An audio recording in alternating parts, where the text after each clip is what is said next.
Welcome everyone to the 2025 Dana White Contender Series Week One breakdown. I'm Andy, and I have lost my voice. So this is about as high as I'm going to talk, and I'm going to make this pretty quick because there's not much voice I have left. One of the reasons I want to save my voice, we do a live show for every Dana White Contender Series, and it is the most fun live shows that we do every year. It's the best Tuesdays ever. We award the BMF award at the end of night for the baddest mother, you know what. We do write ups on all the fighters that get contracts. This pays huge dividends when they fight in the UFC because we already know these guys. We already have the write up. So if you haven't joined us for Tuesday, make sure you join us every Tuesday on the Winning in the Shadows YouTube channel. For those of you that have joined us, you know, and I'll see you Tuesday. All right, let's start this breakdown. Again, I cannot use too much energy here. All right, where's my. Oh, come on. Here we go. All right, let's start with Talha and Susurkaev. Susurkaev is taking this on short notice. He's a little bit younger, 24 years old, not young for Contender Series, but 8-0, but no amateur fights that we're aware of. He's pretty patient. Sometimes he can be too patient. He hasn't fought great competition, but you're going to hear that theme a lot tonight. Good striking, decent ground game. I've seen him go the distance, and Talha. I do not like Talha at all. This guy got knocked out by Rodolfo Bellato. Can't check and leg kick to save his life. Got beat up for more than just. This was not just a flash knockout. This was a guy that took a lot of damage. So what does he do? He goes out and he beats Oleg Klimov, and this is Oleg Klimov. Fighter been found by Tapology to engage in activity was not to conform to combat sports. Basically, this guy was a cant who came in and got beat up and lost every fight. Uh, Susurkaev is the biggest favorite on the card. I get it. All right, moving on to Chris Ewert and Yuri Panferov. Excuse me. Panferov's another guy, not not the best, not the best competition in the world. He's caught some questionable guys. Striking defense has not really been tested too much. You go back and watch this Torres Finney fight. I mean, this guy was just overmatched physically. He stood there, man. He stood there and he tried to throw punches and he tried to fight Torres Finney. He just was not as big. He's got heart. He's going to fight for your dollar.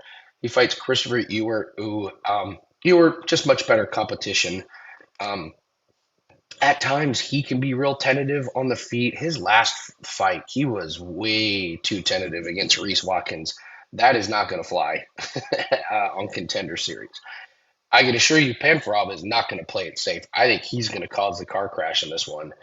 Um, no way is I don't see I don't see a Panferov fight going the distance at all. So wait till those lines come out. I would prefer to play the under on this one, fight not to go the distance. But Ewert I thought looked really good at weigh-in, so Ewert will be the pick. But trust me, Yuri's going to make this a really fun fight. Another fun fight: Jimmy Drago and Ty Miller. Ty Miller 5-0. A lot of hype. Actually, a lot of hype between for both these guys. The no contest was, I believe, that was the headbutt, that big head clash. This guy's got wicked striking. He's long. His punches have a lot of power behind him, and it's just one of those where you're standing there, and all of a sudden there's a long jab coming in a million miles an hour, and all of a sudden you're unconscious. So Ty Miller, he's tall, but he knows how to use those long lips, especially with his punching. I like Jimmy Drago. It's dog or pass for me in this one. So maybe this was the head, but they're both coming off a no contest. One was an eye poke, one was a head clash.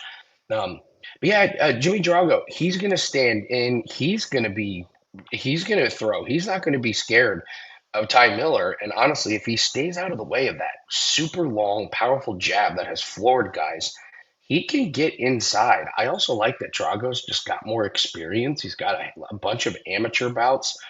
And, Ty Miller, 5-0, 25 years old.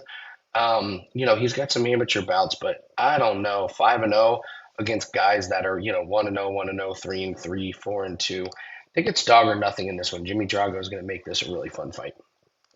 All right, here's what we're going to do every single week at Wager Talk. We all get a play that we can put up for $5 for the next 10 weeks.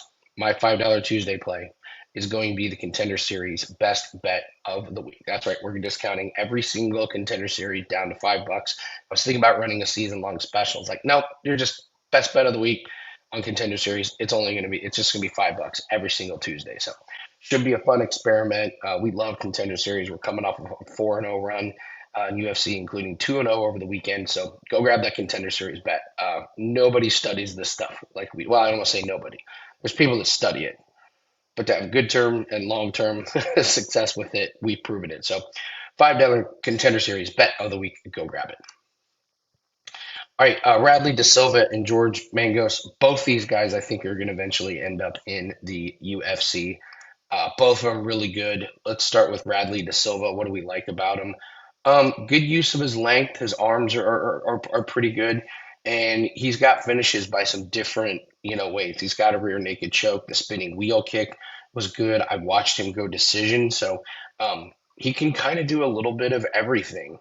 Only worry is 30 years old. Yeah, I don't know if this is Contender Series age. You wonder why hasn't he gotten a shot before? But looking over the film, I can't poke too many holes in him. The only thing is George Mangos is by far going to be the best fighter he's ever faced, and he's going to easily be the most powerful one. George Mangos is only 21, but he comes out of this Hex Fight Series, and you guys know there's been a lot of these Australian guys that have come out of these Australian and New Zealand leagues that have done well. I know he's 21, but he is certainly not lacking in experience. A lot of amateur bouts, good training. So I like both these guys. I could see both of them getting a contract unless one of them gets knocked out. I think it's probably favored or nothing in this one just because I'm so impressed with the power that Mangos has, and he does have the one shot power. And the other thing was at weigh-ins, I thought Mangos was going to be a lot shorter. That did not turn out to be the case. So I think Radley da Silva is going to make this very, very close. But if you're playing it, it's probably fight doesn't go the distance. Again, sometimes these totals on Contender Series are much easier. This quote main event is suspect at best. We'll start with Santana. This guy will stand for over a minute not throwing anything. I mean, he will stand there and he's just sweaty mess. And I'm like, how are you sweating? You haven't done anything. I not really impressive. Yeah, again, this guy was absolutely terrible. Santana did nothing for long periods and then finally mercifully finished a guy that was just out of his league. Silva, again, not a lot of activity. He gets him on the ground and stands over him for what feels like an eternity before he finally does a ground and pound and knocks the guy out. So I don't know. Santana, I just worry about him not throwing enough volume. Bouafia will do some of the same things, but he's just going to have a little bit more dynamic striking, and he will get involved in the clinch. In this last fight, he held a guy on the ground and did nothing. But yeah, give him credit. He was on the ground. He's tall, big, long reach. But both these guys are going to have to increase their volume and increase their activity. This is Contender Series, boys. You cannot come out and not throw a lot of punches. So hopefully guys have been in their ear and have said, hey, there's no more waiting 2 minutes to set up one strike. Come out and throw. So if I think that they have been told you better come out and throw, it's Bouafia all day.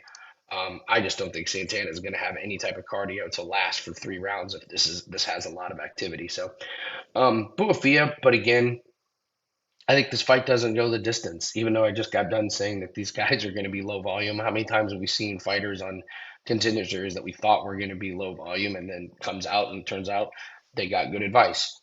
And you got you got to pick up the pace here. These guys both can knock someone out, but maybe wait till props come out and take Bouafia by knockout to lower the price. So yeah, I'm not a fan of Talha. I do like the Susurkaev, even though you're playing with fire with short notice coming on Contender Series. It's not that short a notice. So lean Ewert, but this fight isn't going to go the distance. Either one of these guys could land a shot, so I don't want to bet aside in this one. Drago and Miller, I just think it's dog or pass, but don't be surprised if Miller lands that amazing 1-2 combo or lands that jab and gets a knockout. This one probably doesn't go the distance. De Silva and Mangos is probably favored or nothing in this one. And then I like Bouafia by knockout in this one. So again, guys, every Contender Series bet for the rest of the season, only $5. Go grab that at wagertalk.com. Apologize for my voice, but we should be good to go for Tuesday night right here on the Winning in the Shadows YouTube channel. So hit the like button, leave us a comment. Thanks very much, and hopefully we'll see everybody Tuesday. Bye.